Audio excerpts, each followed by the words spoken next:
सन 1998 ठिकाण कोणतं आहे तर ठिकाण पुण्यातलं कोंढवा. त्यावेळी राज्यात युतीचं सरकार होतं. नारायण राणेंकडे राज्यातलं महसूल मंत्री पद होतं आणि पुण्यातल्या कोंढव्यामध्ये 3 बिल्डर्सला हाताशी घेऊन 30 एकराचं डील फायनल होतं. हे डील पुढे न्यायचं असतं त्या 3 बिल्डर्स सोबत. यामध्ये विभागीय आयुक्तांच्या सह्या, त्यानंतर जिल्हाधिकारी आणि वन विभागाची ही 30 एकर जमीन या सगळ्यांच्या सह्या असतात.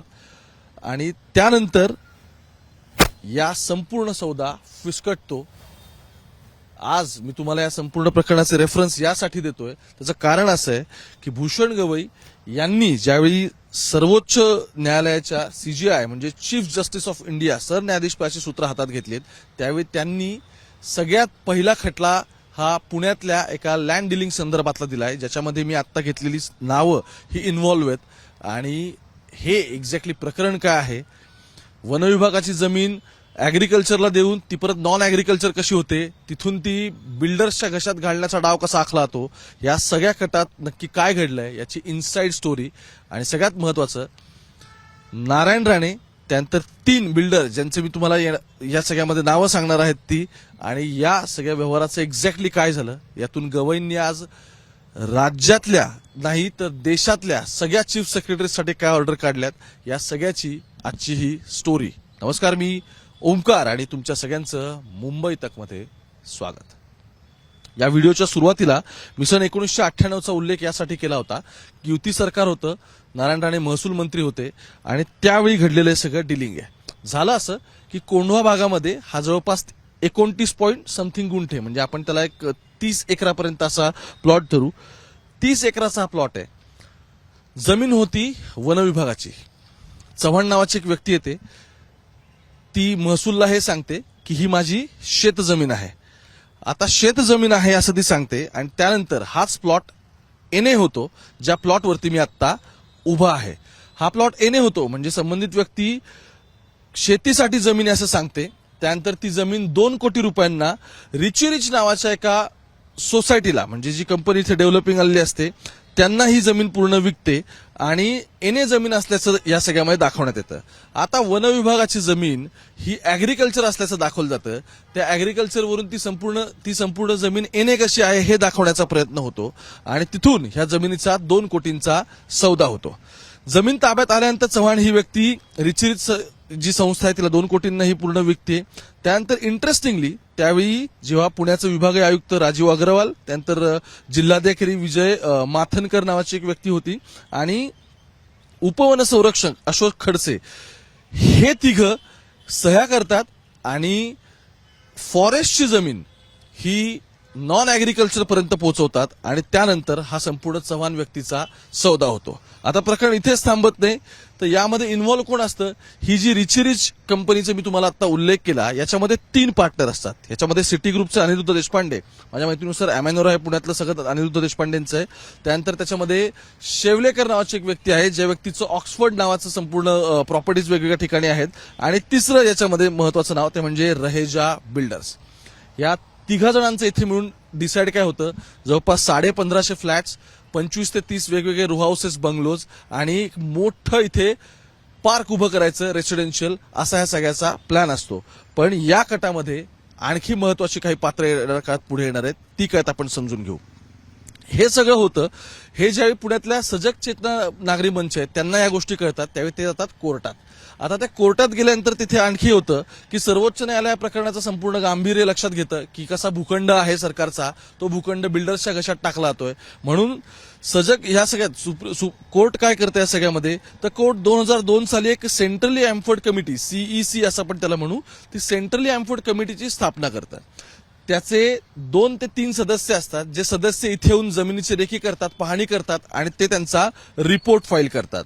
आता त्यावेळी सीईसीचे चेअरमन जे PV जयकृष्ण होते, त्यांच्या समितीचे सदस्य याच्यामध्ये जीवराजिका आहेत आणि NDN राव, हे 3 जण येतात पुण्यात. या जागेला ते भेट देतात आणि अहवाल सादर करतात. अहवालात अत्यंत महत्वाच्या गोष्टी समोर येतात. त्यामध्ये एक गोष्ट अशी दिसते, ते म्हणजे या रिपोर्टमध्ये महसूल मंत्री नारायण राणे यांच्यासह संबंधित अधिकाऱ्यांवरती कडक कारवाई करण्याची शिफारस केली जाते. आता युती सरकार असतं, त्यानंतर महाराष्ट्रात सरकार बदलतं नारायण राणे त्या सरकारमधून पुढच्या सरकारमध्ये येतात, म्हणजे ते युतीमधून काँग्रेस सोबत जातात.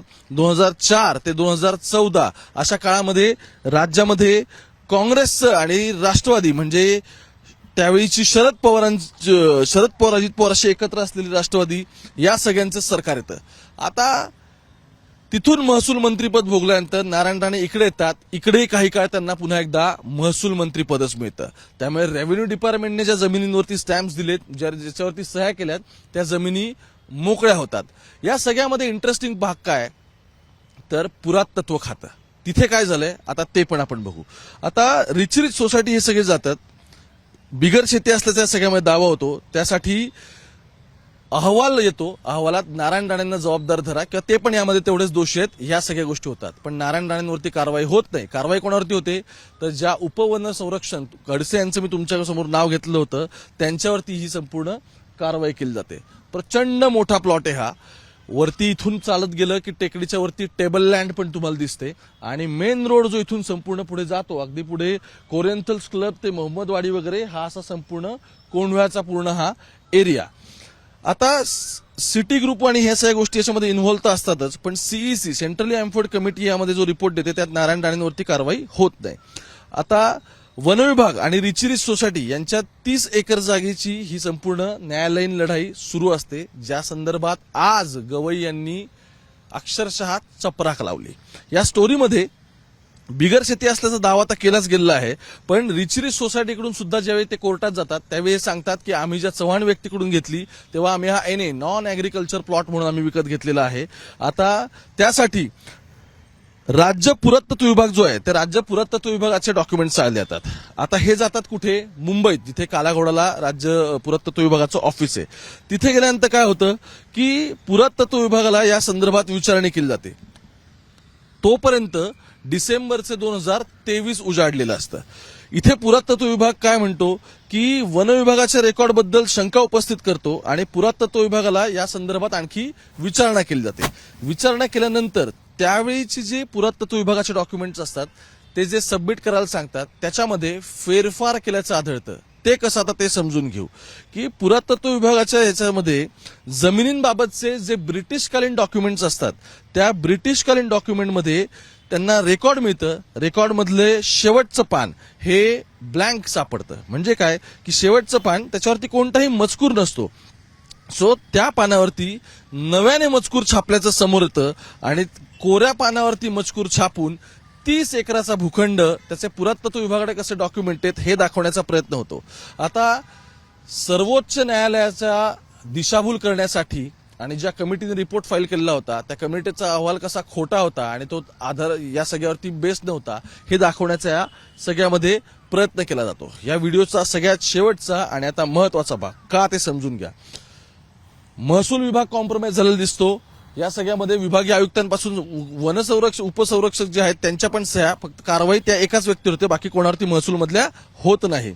आता शेवटचं पुरातत्व विभागाच्या याच्यामध्ये रेकॉर्ड तर सापडूनच येतं, पण 2023 नंतर हा संपूर्ण तपास 2024 म्हणजे मागच्या वर्षी सीबीआयकडे जातो. सीबीआयकडे तपास होतो. सीबीआयचा रिपोर्ट अजून या सगळ्या प्रकरणात डिस्क्लोज झालेला नाही, पण कोर्टाची सुप्रीम कोर्टाची ऑर्डर मात्र आता माझ्याकडे आहे. त्यामध्ये महत्वाचं काय म्हटलंय आपल्याला ते समजून घ्यायचंय.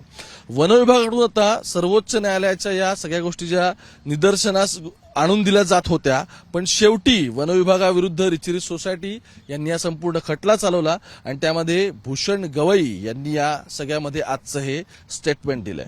आता या सगळ्यामध्ये भूषण गवईंनी एक वाक्य असं म्हटलेलं होतं. या संपूर्ण जवळपास 88 पानांचा हा अहवाल आहे माझ्याकडे आणि यामध्ये त्यांनी एक महत्वाचं वाक्य काय म्हटलं होतं की दिस इज गुड एक्झाम्पल की where bureaucrat and politicians how they are trying to grabbing the land. याचा अर्थ काय की हे नेक्सस आहे या दोघांमधलं आणि या नेक्सस मधून जमिनी कशा लाटल्या जात आहेत, ज्या जमिनीवर मी आता उभा आहे.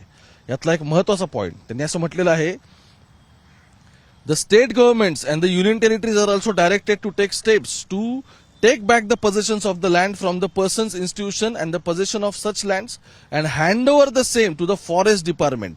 In case it found that taking back possession land would not be the larger public interest, the state government or union territories should recover the cost said from the land person's institution whoever they were allotted and the use of amount. म्हणजे काय, आजच्या निकालामध्ये म्हटलेलं आहे की एकतर महाराष्ट्र नाही फक्त राज्यातल्या आणि युनियन देशातल्या सगळे राज्य, तिथल्या युनियन टेरिटरीज, इथल्या सगळ्या जेवढे कोणी चीफ सेक्रेटरीज असतील त्यांनी रेकॉर्ड काढा, अशा कोणत्या वन विभागाच्या जमिनी या ऐनवेळी त्यांचे टायटल्स चेंज झाले, रेव्हेन्यू डिपार्टमेंटकडून ते बदलण्यात आले आणि त्यानंतर त्या जमिनी लाटण्यात आल्यात, त्या सगळ्या एकतर तुम्ही परत ताब्यात घ्या, रिकव्हर करा.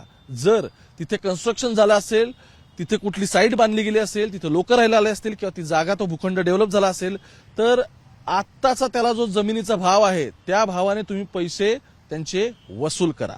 आणि सगळ्यात शेवटचं त्यांनी असं म्हटलेलं आहे, we further direct the chief secretaries of all the states and the administration of union territories to constitute special teams to ensure that all such transfer to take place within a period of a year from today. सर्व राज्य union टेरिटरीजच्या सगळ्या chief सेक्रेटरीजने या सगळ्या प्रकरणामध्ये special teams ठेवा आणि 1 वर्षाच्या आत हे सगळं मार्गी लावा. महसूल विभाग, वन विभाग, राजकारणी आणि बिल्डर, त्यातल्या तिघांची तर मी आता नावं घेतली. हा नेक्सस, हे सर्कल, इथेच पैसे फिरत राहतात, इथेच प्रॉपर्टी सुद्धा जातात, इथेच रिसोर्सेस सुद्धा युटिलाइज होतात आणि आपण फक्त बघत राहतो. जमेल तेवढं तुमच्यापर्यंत पोहोचवतोय, पण तुम्ही मुंबई तक पाहत राहा. कॅमेरा पर्सन गोपाळ सोबत मी ओमकार, पुण्याच्या कोंढव्यातून.